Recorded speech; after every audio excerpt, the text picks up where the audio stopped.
The kick's power comes from the torque generated by the rotation of the hips. It's the same principle that cracks a whip. Turning the hips just a few degrees forces the foot to travel a much greater distance and creates a lot of speed as it does.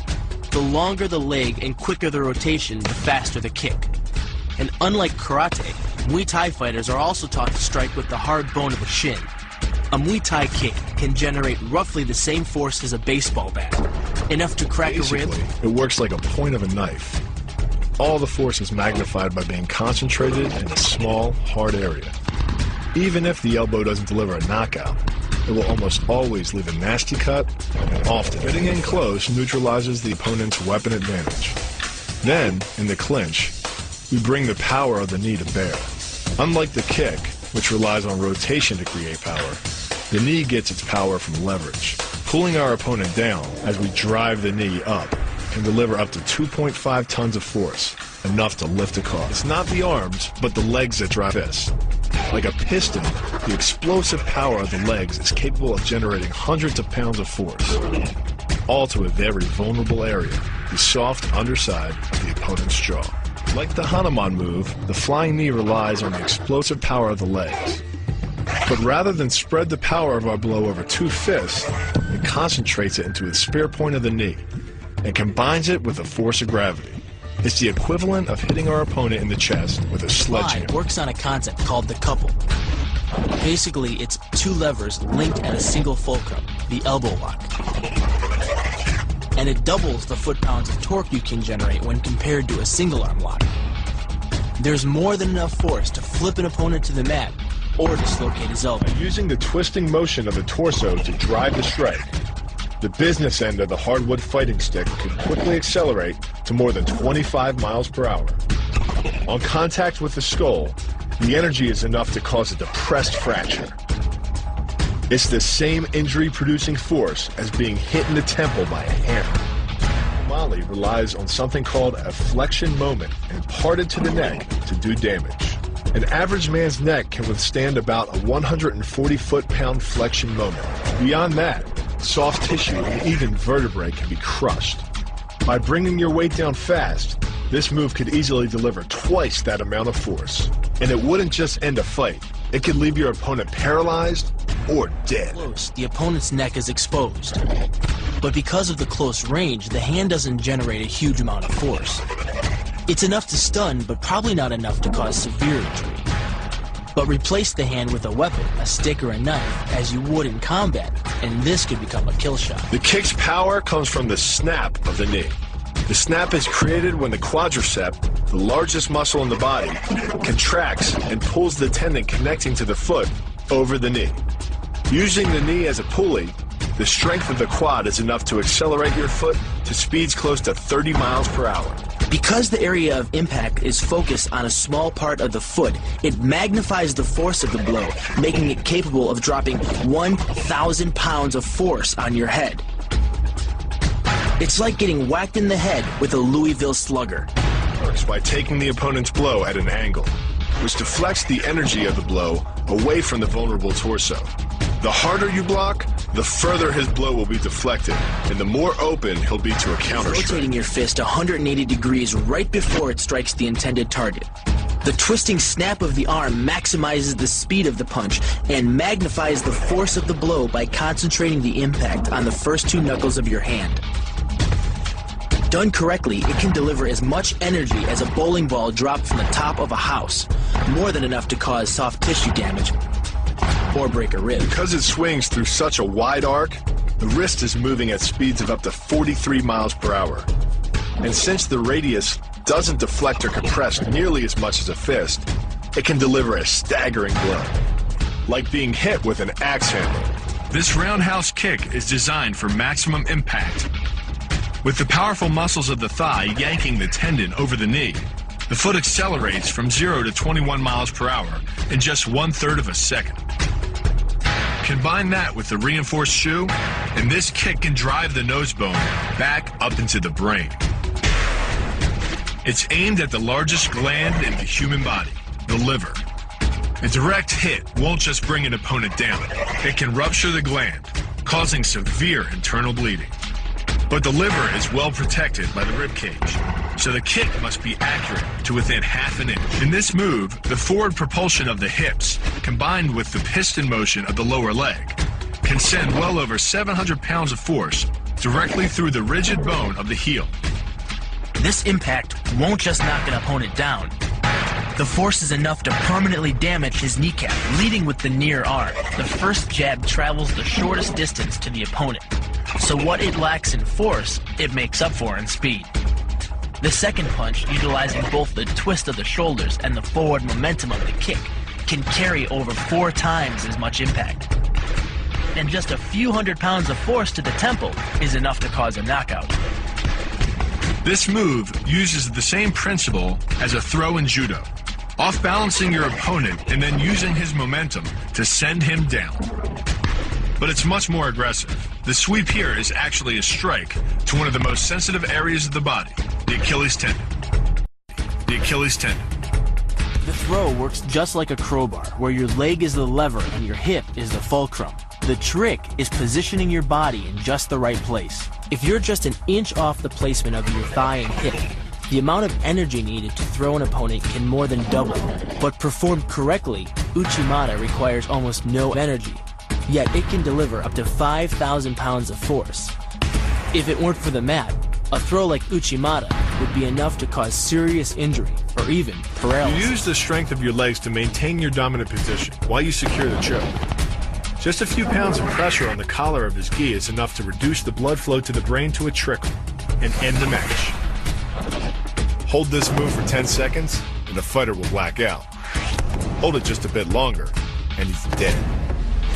By bending the elbow across the fulcrum of your hips, you're subjecting the weak joint to the leverage of 2 strong forces: the pull of your thighs on his shoulder and your hands on his wrists. As little as 1,000 pounds of force can be enough to destroy the elbow. The leverage of the armbar can supply much more than that. The sacrifice throw is a simple lesson in conservation of energy. The stronger the opponent attacks, the further he gets thrown. It works like a catapult, where your opponent's momentum supplies the counterweight. The faster he's going, the further he's going to fly. And the harder he's going to land. That land with the side, ball, or top of the foot.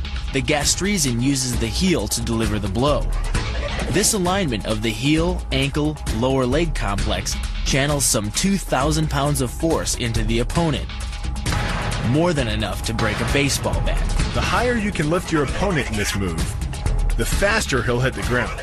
It's not just your force working against him. His acceleration due to gravity can mean his head hits the ground with a 3,500 pound impact. On a hard surface like concrete, this is more than enough to cause a serious brain injury.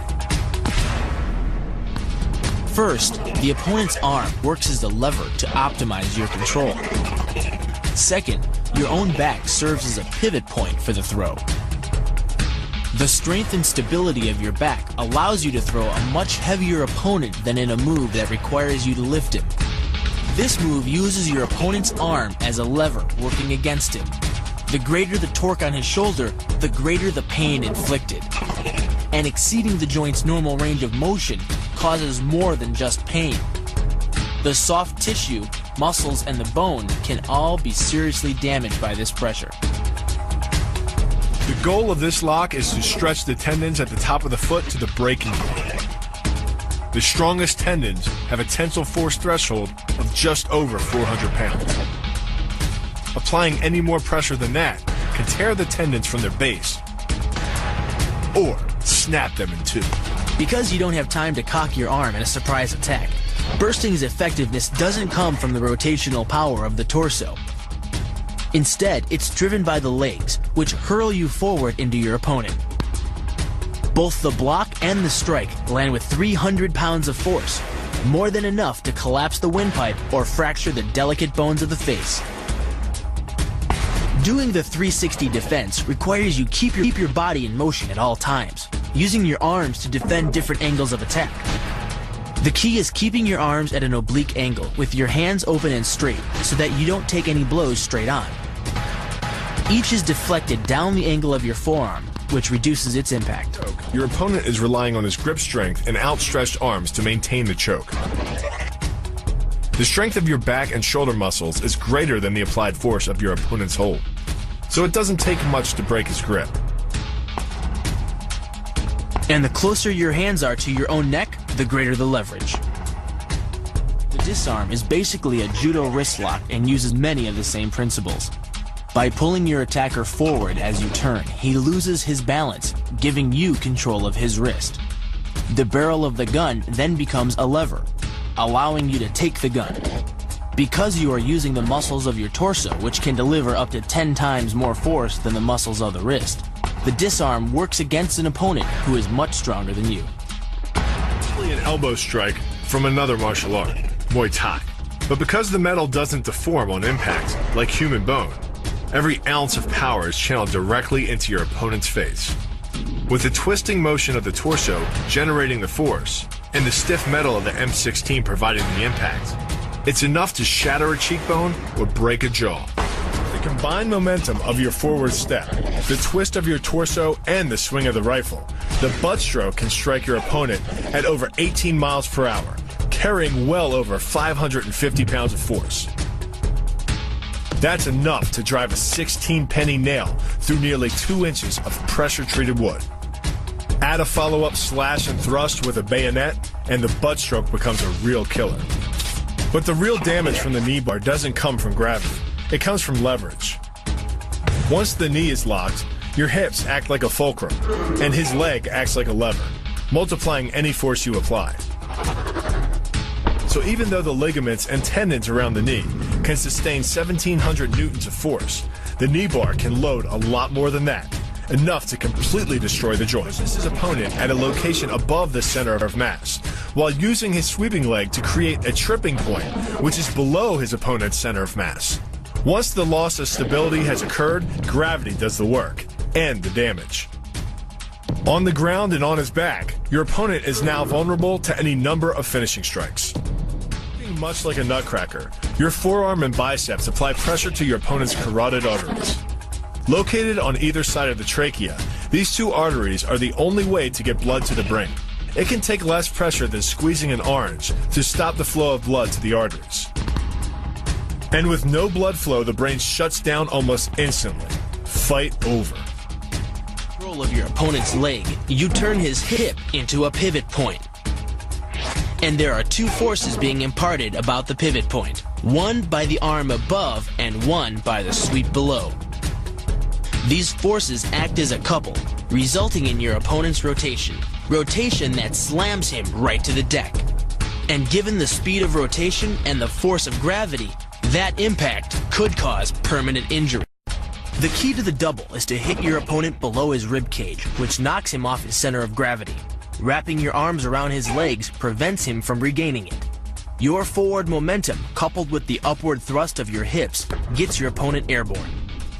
Driving him to the mat can yield over 3,000 pounds of injury-producing force.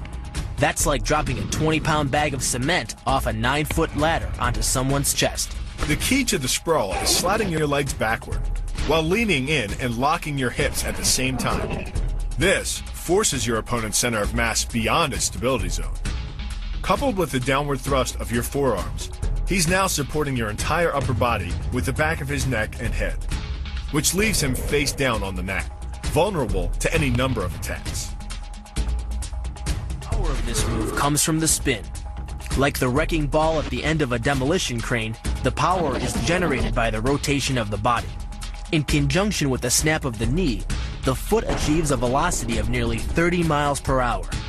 When the heel connects with the solar plexus, it transfers 1,400 pounds of force, enough to damage internal organs and fracture multiple ribs. It gets its power from the pressure exerted by your legs. The first leg imparts pressure to the carotid artery.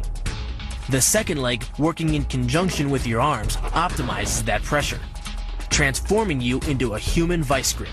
If your opponent doesn't tap out, he'll pass out.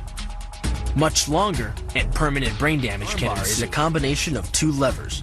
While your legs push up on your opponent's neck, your arms apply downward pressure to his trapped wrist.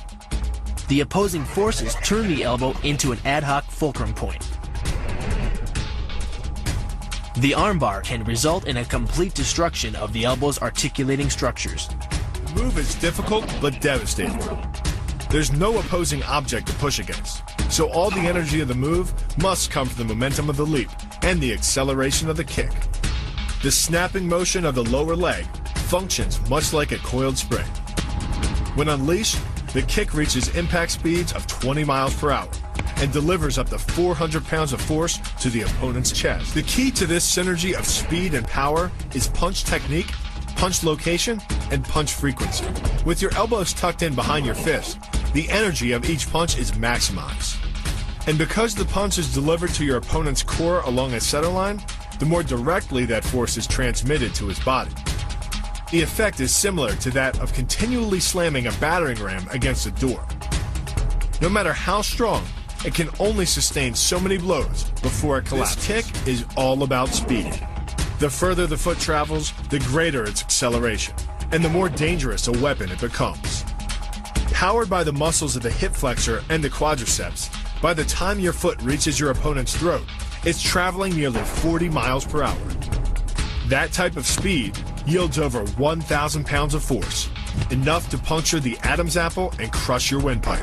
The power of the takedown is derived from the simple mechanical advantage you hold over your opponent. By wrapping up his striking leg at the upper thigh, you've placed your opponent in what's called conditional stability. If he remains stationary, he could technically maintain his balance indefinitely. But by driving him backward and initiating a sweep of his other leg, you've added two destabilizing factors, and the loose center of gravity simply cannot hold. By grabbing the wrist, you provide hundreds of pounds of additional leverage. This reduces your opponent's ground weight by half and allows you to more easily knock your opponent off balance. The rotation of the hips then amplifies the power of the leg sweep. Coupled with the wrist grip, you are in complete control of your opponent's body. Leaning back slightly and driving the knee up utilizes the full power of the thigh, and the foot accelerates up to 16 miles an hour in just 1/4 of a second. That's twice the acceleration speed of a Porsche. Coupled with the rotation of the hips, the kick can impart 450 pounds of force upon impact with the ribs. When executed perfectly, it's a motion similar to cracking a 2x4 with a sledgehammer. The calf crush works because of the ankle lock. Working in conjunction with your leg, it serves as a sort of high torque pinch point, imparting hundreds of pounds of force on the tibia and fibula. The tibia and fibula are some of the strongest bones in the human body, but creating this pinch point allows you to deliver enough force to easily break them, which leaves your opponent with two choices: tap out and admit defeat, or risk permanently losing the use of your leg. The key to the scissors takedown can be found in the move's name. Throwing your legs around either side of your opponent, one high on the torso, the other just in the crease of the knee, provides you with a lever on either side of his body. It's literally like a piece of paper between two blades of a scissor, only instead of slicing through paper, you're using a combination of potential and kinetic energy to cut through your opponent's center of gravity. The downward force exerted on his gi pulls your opponent across his tipping point. Along with your body weight, you generate enough instability in your opponent to drive his body to the mat, like a child tossing around a rag doll. The hip throw capitalizes on the body mechanics of both you and your opponent. Thrusting your hips into your opponent's waist creates a pivot point around which his arm is the lever. With your legs between his, you've created a center of gravity significantly lower than your opponent's.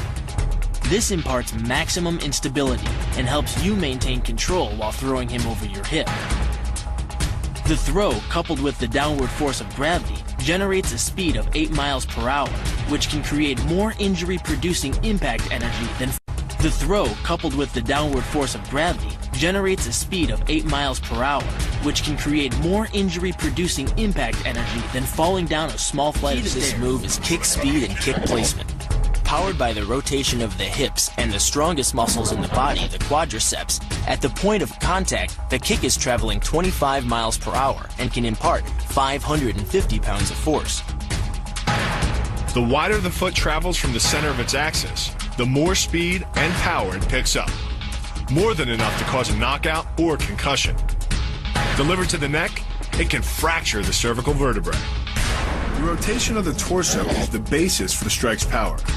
Because the torso has an effective mass far greater than the arms, its rotation can impart up to 400% more force to your target.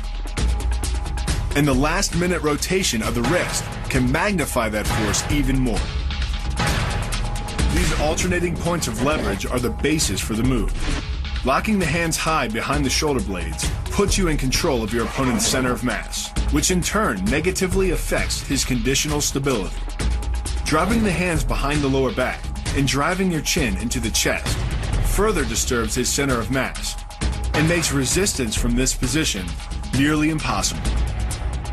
The application of maximum force ensures you maintain control while driving your opponent to the ground. First elbow strike can accelerate to a speed of 25 miles per hour in less than a quarter of a second. Less than a third of a second later, the initial strike is followed by another, equally devastating shot. By employing the bony tip of the elbow, these strikes deliver a double dose of injury-producing energy and can result in a broken nose, facial fractures, or a wicked Throwing cut. your body into the air, you effectively become a human missile, hurling your entire body mass into your opponent's gut. The force created by the body's forward momentum is partially absorbed by your opponent, which can knock the wind out of him or even crack a rib. But the coup de grace is the elbow chop. Impacting with the head at nearly 15 miles per hour, a solidly landed elbow to the head's frontal bone can knock your opponent out, fracture his skull, or cause serious spinal cord damage. The move works by using your opponent's own body weight against him. The first strike can land at speeds greater than 20 miles per hour and can stun your opponent with the same injury-producing energy as dropping a bowling ball from over 11 feet onto his torso. By using his arm as a lever in conjunction with the leg sweep, you drive your opponent to the ground. Once he is on the ground, you follow up with a devastating strike to his face. The secret to the move is wrist control. By rotating your opponent's wrist to the maximum extent of its range of motion, the bones of the wrist lock against the bones of the forearm and make it impossible to bring the strong muscles of the upper arm to bear. Then, you can pull your opponent off balance and into a potent knee strike. The combined force of the knee strike and your opponent's forward momentum can be as much as 2,000 pounds, enough to dent sheet metal. The effectiveness of the Pola Kaimao lies not in raw power, but in speed. By relying on your triceps to snap the strikes forward over the elbow, 3 blows can hit in 7/10 of a second.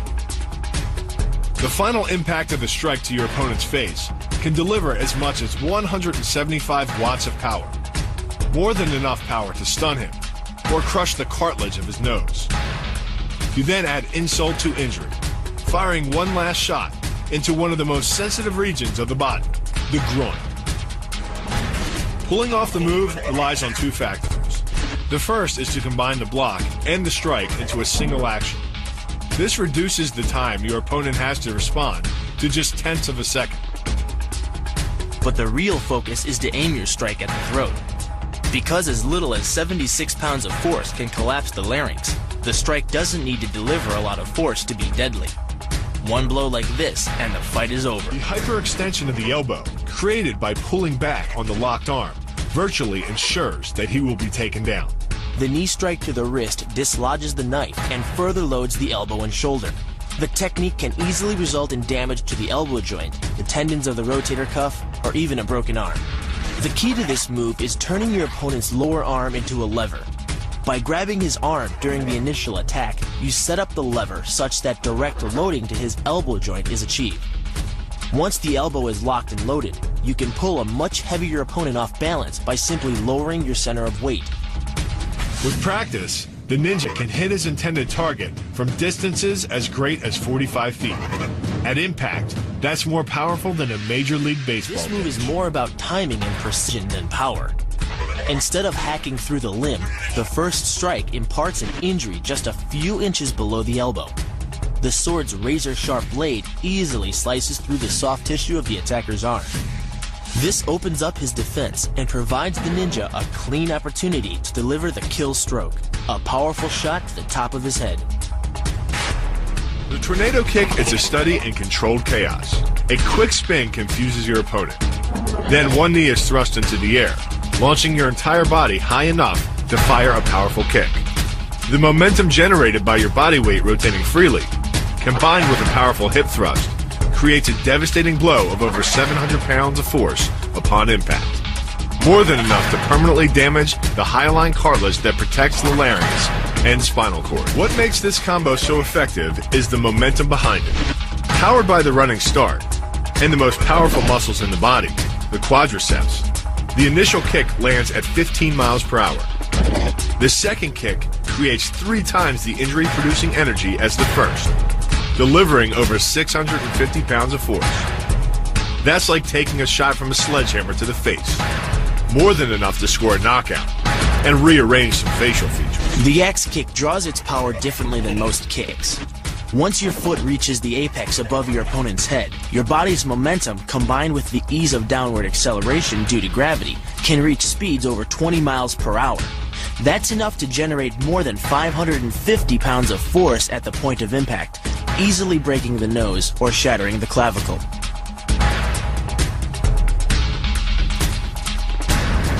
The power of this move comes from the spin. The rotation of the torso, combined with the foot at the extremity of that rotation, generates speeds of over 20 miles per hour. By the time the heel connects with the solar plexus, it is traveling 60 miles per hour and transfers over 450 pounds of force, enough to break ribs and even damage internal organs.